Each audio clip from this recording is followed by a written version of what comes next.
Hello guys, welcome to our channel six alliance. Six alliance पे आपका बहुत बहुत स्वागत है। और आज हम हिंदी व्याकरण के तहत है वाक्यांश के लिए एक शब्द को कंटिन्यू रखेंगे। और पिछले कुछ लेक्चर्स हमने महत्वपूर्ण वाक्यांश के लिए एक शब्द को है वो कवर कर लिया है। और होपफुली पिछले सारे लेक्चर आपको पसंद आ रहे होंगे। अगर कोई भी डाउट हो तो आप कमेंट बॉक्स में मेंशन कर सकते हैं। साथ ही साथ अगर आपका कोई भी सुझाव हो तो वो भी कमेंट बॉक्स में मेंशन कर सकते हैं। और आज कुछ हम अन्य वाक्यांश के लिए एक शब्द देखेंगे जो कि आगामी जितनी भी प्रतियोगिता परीक्षाओं के दृष्टिकोण से वो महत्वपूर्ण सिद्ध होंगे। और उससे पहले देख लेते हैं कि हमारे कौन कौन से सेशन होते हैं। तो अभी हमारे डेली करंट अफेयर के दो सेशन चलते हैं, एक सुबह 5 बजे, एक 6 बजे। सुबह 5 बजे का होता है वो करंट अफेयर का सेशन है, वो एमसीक्यू बेस्ड होता है। और 6 बजे होता है वो डिस्क्रिप्टिव होता है। और हिंदी का सेशन है वो हमारा मंडे टू सैटरडे दोपहर को 12 बजे होता है। ठीक है, तो आज की कुछ अन्य महत्वपूर्ण वाक्यांश के लिए एक शब्द को देख लेते हैं। सबसे पहले हम बात करते हैं दो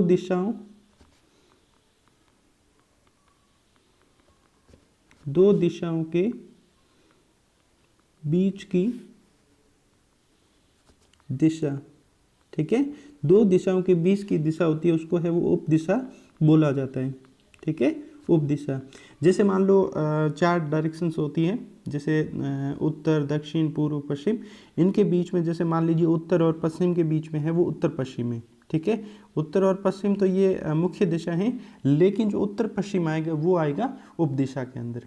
ठीक है, तो इस चीज़ का है वो ध्यान में रखना है। सेकंड हम देखेंगे सिर से पांव तक। सिर से पांव तक, सिर से पांव तक। तो सिर से पांव तक का इसका है वो मतलब हो जाएगा आपाद मस्तक। ठीक है, आपाद मस्तक यानी सिर से लेकर है वो पांव तक पूरा शरीर। ठीक है, आपाद मस्तक, इस चीज का ध्यान में रखना है। दो दिशाओं के बीच की दूरी पूछे तो इसका मतलब हो जाएगा उपदिशा। ठीक है, जैसे उत्तर पश्चिम हो गया, उत्तर पूर्व हो गया, दक्षिण पूर्व हो गया, दक्षिण पश्चिम हो गया। ठीक है, उसके बाद में सिर से पांव तक का हो जाएगा आपाद मस्तक। ठीक है, नेक्स्ट की अगर हम बात करें तो एक महत्वपूर्ण वाक्यांश के लिए एक शब्द आएगा तिनकों से बना घर। ठीक है, तिनकों से बना घर। ठीक है, जो तिनकों से घर बना है उसको क्या बोलते हैं, तो इसका है वो ध्यान रखना, उटज बोलते हैं। ठीक है, उटज। तो ये इंपॉर्टेंट है, इसको स्टार लगा दीजिए, अच्छे से ध्यान रखना। ठीक है, उसके बाद में फोर्थ, जो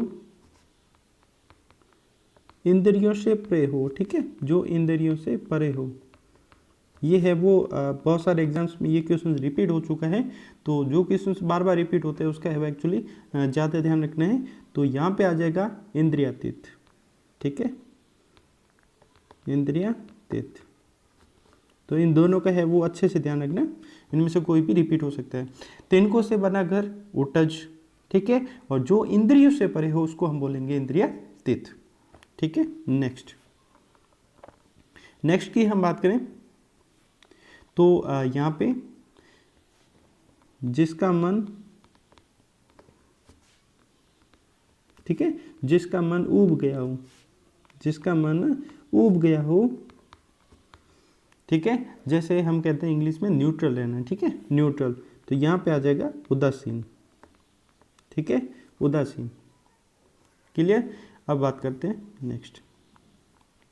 अब हमने बात की थी उप दिशा की। ठीक है, अब हम बात करेंगे पूर्व और उत्तर के बीच की दिशा कौन सी होती है। ठीक है, पूर्व व उत्तर के मध्य की दिशा, पूर्व व उत्तर के मध्य की दिशा, यानी जो उत्तर पूर्व है उसको हम क्या बोलेंगे, तो यहाँ पे इसका आ जाएगा ईशान।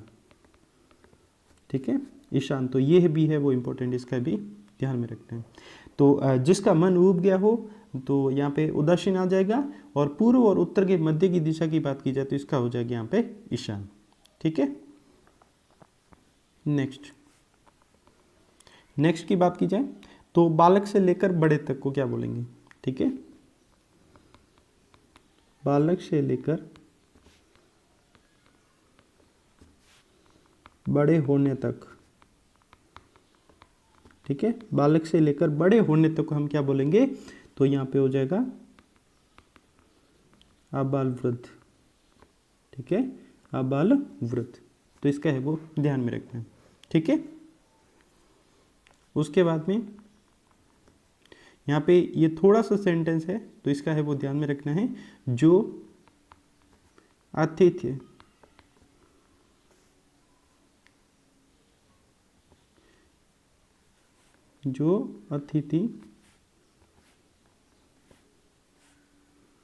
जो अतिथि का सत्कार करता है, ठीक है, जो अतिथि का सत्कार करता है, ठीक है, जो अतिथि का सत्कार करता है, तो यहाँ पे इसका हो जाएगा आतिथ्य, ठीक है।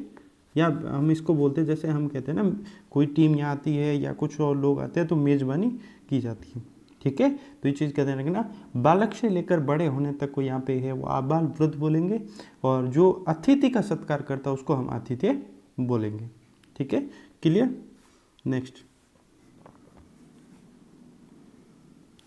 नेक्स्ट की बात करते हैं। जो चीज़ है वो, जो इंद्र पर है वो विजय प्राप्त कर चुका हो, ठीक है, जो इंद्र पर विजय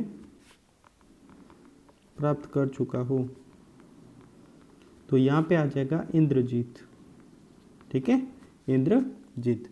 जो इंद्र पर विजय प्राप्त कर चुका हो उसको हम इंद्रजीत बोलेंगे, ठीक है। नेक्स्ट, फेंक कर चलाया जाने वाला हथियार, ठीक है। तो यहाँ पे इसको थोड़ा सा चेंज कर देते हैं। फेंक कर चलाए जाने वाले हथियार, ठीक है, फेंक कर चलाए जाने वाले हथियार, तो यहाँ पे हम इसको बोलेंगे अस्त्र, ठीक है, फेंक कर चलाए जाने वाले हथियार अस्त्र, ठीक है। जो इंद्र पर विजय प्राप्त कर चुका उसको हम इंद्रजीत बोलेंगे, ठीक है। फेंक कर चलाए जाने वाला हथियार यानी अस्त्र, ठीक है। उसके बाद नेक्स्ट की बात की जाए तो वह पर्वत, ठीक है, वह पर्वत जहाँ से सूर्य और चंद्रमा उदित होते हैं, सूर्य व चंद्रमा उदित होते हैं, चंद्रमा उदित होते हैं, ये इंपॉर्टेंट है, इसका है वो ध्यान में रखना है। तो जहाँ से सूर्य, और इसको बोलेंगे उदयाचल, ठीक है, उदयाचल। जहाँ वह पर्वत जहाँ से वो सूर्य और चंद्रमा है उदित होते हैं तो उसको बोलेंगे उदयाचल, ठीक है। और एक हम नेक्स्ट देख लेते हैं जो कि कई बार एग्जाम्स में आता है, कि जो पर्वत के नीचे तलहटी की भूमि, ठीक है, पर्वत के नीचे है वो तलहटी की भूमि, उसको क्या बोलते हैं, तो इसको बोलते हैं उपत्यका, ठीक है। और एक पर्वत के ऊपर की भूमि होती है जो समतल, उसको हम आदित्यका बोलते हैं, उसका ध्यान रखना, वो अलग है, यहाँ पे है वो उपत्यका आएगा, ठीक है। नेक्स्ट, जो जल में वास करते हैं, ठीक है, जो जल में रहते हैं या वास करते हैं, तो यहाँ पे इसको हम बोलेंगे जलचर, ठीक है। जैसे नभचर यानी जो आकाश में विचरण करते हैं उनको नभचर बोला जाता है, और जो जल में रहते हैं उसको हम जलचर बोलते हैं, ठीक है। नेक्स्ट की बात की जाए तो यहाँ पे इसको हम देखेंगे कि भोजन करने के बाद में जो बचा हुआ अन्न होता है, ठीक है, भोजन करने के बाद बचा हुआ अन्न, जो बचा हुआ अन्न होता है उसको क्या बोलते हैं, जो जूठा रह जाता है तो उसको हम उच्छिष्ट बोलते हैं, ठीक है। ये बहुत ही इंपॉर्टेंट है, इसको है वो अच्छे से ध्यान रखना है, ठीक है, उच्छिष्ट, ठीक है, मोस्ट इंपॉर्टेंट है, भोजन करने के बाद बचा हुआ अन्न, ठीक है। नेक्स्ट की बात की जाए, जैसे हम देखा जाता है कि जो धरती को चीर कर जन्मता है, ठीक है, जो धरती को चीर कर जन्मता हो, तो धरती को चीर कर जन्मता हो उसको हम क्या बोलेंगे, तो इसको आ जाएगा उद्भिद, ठीक है, उद्भिद। तो ये हमने देखे आज के महत्वपूर्ण वाक्यांश के लिए एक शब्द। भोजन करने के बाद बचा हुआ अन्न होता है उसको उच्छिष्ट बोलते हैं, और ये मोस्ट इंपॉर्टेंट है, इस वर्ड का हमें ध्यान में रखना है। और जो धरती को चीर कर जन्मता है उसको हम बोलेंगे उद्भिद। ठीक है, तो एक बार हम जल्दी से रिकैप कर लेते हैं कि हमने आज कौन कौन से वो महत्वपूर्ण वाक्यांश के लिए एक शब्द देखे हैं। सबसे पहले हमने देखा था कि दो दिशाओं के बीच की है वो दिशा को क्या बोलेंगे, तो उसको हम बोलेंगे उपदिशा। ठीक है, और सिर से पांव तक को उसको बोलेंगे हम आपादमस्तक। नेक्स्ट, तिनकों से बना घर, इसको हम बोलेंगे उटज। ये मोस्ट इंपॉर्टेंट है, इसका ध्यान रखना। और जो इंद्रियों से परे हो उसको हम बोलेंगे इंद्रियातीत। ठीक है, नेक्स्ट, जिसका मन है वो ऊब गया हो उसको हम बोलेंगे उदासीन। और पूर्व और उत्तर के बीच की दिशा को हम बोलेंगे ईशान। ठीक है, ये चारों दिशाओं के अलग अलग कौन होते हैं उनके बारे में भी आपको ध्यान रखना है, कोई भी पूछा जा सकता है। नेक्स्ट, बालक से लेकर है वो बड़े होने तक को कहेंगे आबाल वृद्ध। ठीक है, और जो अतिथि का सत्कार करता है उसको हम बोलेंगे आतिथ्य। ठीक है, नेक्स्ट, जो इंद्र पर विजय प्राप्त कर चुका हो उसको हम बोलेंगे इंद्रजीत। ठीक है, फेंक कर चलाया जाने वाला हथियार जिसको हम बोलेंगे अस्त्र। ठीक है, नेक्स्ट, वह पर्वत जहाँ से सूर्य और चंद्रमा उदित होते हैं उसको हम बोलेंगे उदयाचल। ठीक है, नेक्स्ट, पर्वत के नीचे की तलहटी की भूमि को बोलेंगे उपत्यका, और जो जल में रहते हैं उसको हम बोलेंगे जलचर। ठीक है, नेक्स्ट, भोजन करने के बाद बचा हुआ अन्न होता है उसको बोलते हैं उच्छिष्ट। ठीक है, और जो धरती को चीर कर जन्मता है उसको हम बोलेंगे उद्भिद। ठीक है, जैसे कई प्रकार के वृक्ष होते हैं जिनको हम कहते हैं मरुद्भिद है या जलोद्भिद है।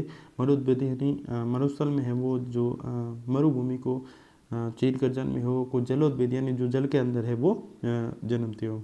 ठीक है, तो उसी प्रकार से इसका भी दिया गया। तो होपफुली पिछले सारे लेक्चर भी आपको पसंद आ रहे होंगे। अगर कोई भी डाउट होता है आप कमेंट बॉक्स में मेंशन कर सकते हैं। साथ ही साथ अगर आपका कोई भी सुझाव हो तो वो भी आप कमेंट बॉक्स में मेंशन कर सकते हैं। अगर आपने अभी तक हमारा चैनल सब्सक्राइब नहीं किया प्लीज लाइक से सब्सक्राइब और YouTube channel six alliance and press the bell icon, और ज़्यादा से ज़्यादा दोस्तों के साथ वो शेयर करें। आप हमें टेलीग्राम पर फॉलो कर सकते हैं, फेसबुक पेज पर फॉलो कर सकते हैं और इंस्टाग्राम पर फॉलो कर सकते हैं। Thank you for watching.